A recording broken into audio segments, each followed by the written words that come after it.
In this Wayfinder hands-on impressions video, I'm going to break down the free-to-play action MMOs gameplay mechanics and whether they're engaging enough or not to warrant your attention in the next few months.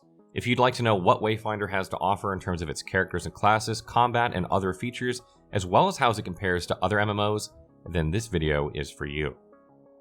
Wayfinder is set in Evenor, where your job is to go on a series of adventures with fellow Wayfinders to curb the corruption spreading in your world. With the help of the Gloom Dagger, you can travel to mysterious places to participate in expeditions and hunts in order to face off against a multitude of creatures, including challenging bosses.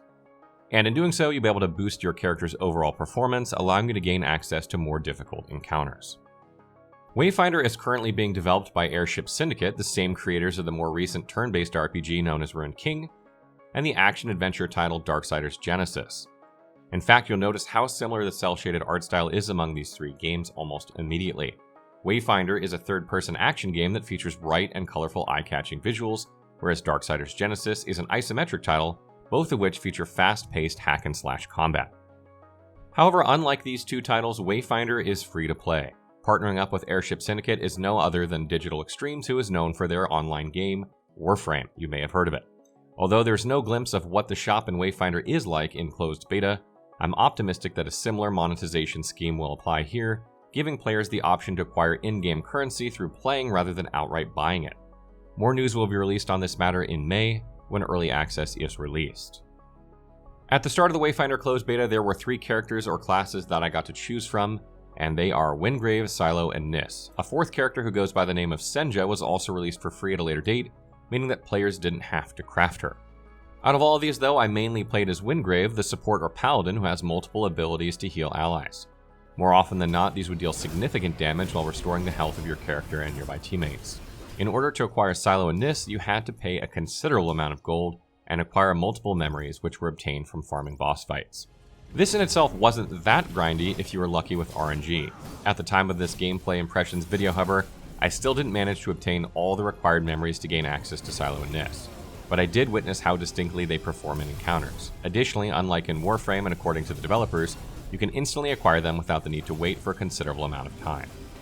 Every character represents a certain class in Wayfinder, whereas Wingrave excels in protecting allies by conjuring shields and taunting enemies while dealing enough damage at point-blank range. Silo makes use of multiple types of bombs to burn them and inflict damage over time. He also is adept at ranged combat thanks to his trusty firearm. On the other hand, Nis is your typical sneaky rogue who moves in the blink of an eye to reposition herself better, thereby zipping from one location to the next. Remember though that you're not limited to the weapons you start with. You eventually unlock Mastery, which lets you gain access to 3 more weapon types using memory fragments. But the corresponding Mastery perks were not yet available in the closed beta, so we couldn't get access to these. Character progression in Wayfinder is the game's main strength because of how user-friendly and nuanced it is. You have the loadout, which features your character's current level, your weapon of choice, relics, and consumables. Except for consumables, every basic piece of equipment has corresponding affinities. For instance, tempering your weapon or swapping relics will increase your stats, which in effect increases your overall power rating similar to the system in Destiny 2. This rating then determines whether or not you're fully equipped to take on harder activities in the game. Additionally, there are echoes which you can fuse in order to further boost your performance in combat. These mod augmentations are randomly obtained from expeditions and hunts and provide you with the freedom to increase specific stats or trigger certain effects. For example, the Broodmother Sereth Echo raises your max health while significantly reducing the damage your break damage or shield soaks in. So maximizing your echo capacity is a must to enhance your power rating as effectively as possible. Furthermore, you can invest in character and weapon affinities directly as long as you have enough gold and materials to do so. It's worth noting that you'll get passive perks from character affinities as long as you level them up high enough, allowing you to further customize your build. What's more is that abilities you unlock can be upgraded for free the higher your level becomes, but it remains to be seen whether or not they can be respec'd. In Wayfinder, the actual character leveling phase isn't that laborious due to the decent pace and short activities. In fact, it's fairly fair when you compare it to other MMOs where you'd usually take 1 or more weeks to max your character. My only real gripe here is that the persistent lag and disconnections that I experienced in tough dungeons really hindered my ability to acquire rare loot and craft high-end weapons to unlock other characters. As such, I ended up spending a lot more time than I needed to get these activities done. Admittedly, this is a beta, and that is what betas are for, so hopefully this connection and lag issue gets sorted out over the coming months. Last but not least, I do hope to see an in-depth customization option in the future where we'll be able to change our character's appearance by choosing the colors of every component we decide to wear. Right now, it's only possible to swap from one clothing piece to the next, but not color them individually. Combat-wise, Wayfinder retains the fun factor that's familiar in Darksiders Genesis. It's fast-paced as expected in an action game, responsive in terms of the character's fluid ability animations, and challenging at the same time. What makes encounters thrilling are the difficulty modes and imbuements you'll be able to incorporate. You can think of imbuements as modifiers that amplify the performance of your enemies, thereby changing how combat feels.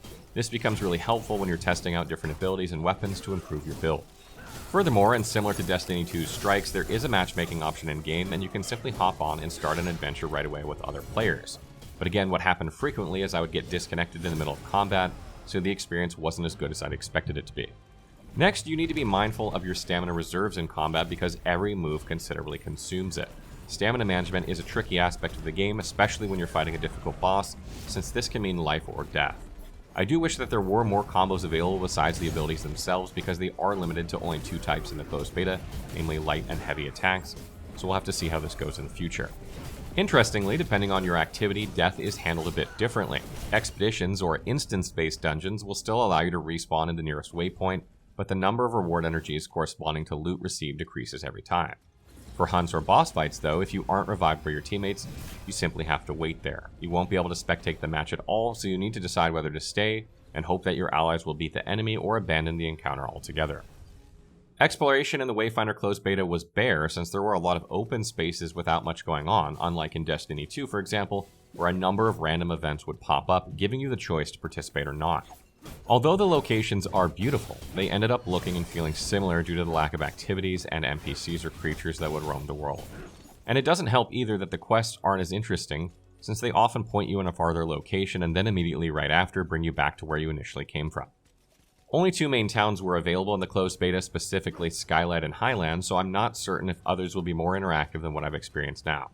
Plus, I've been experiencing constant stutters simply by running around and capping the frame rate at 60 FPS, so I do have concerns about the performance of this game at launch.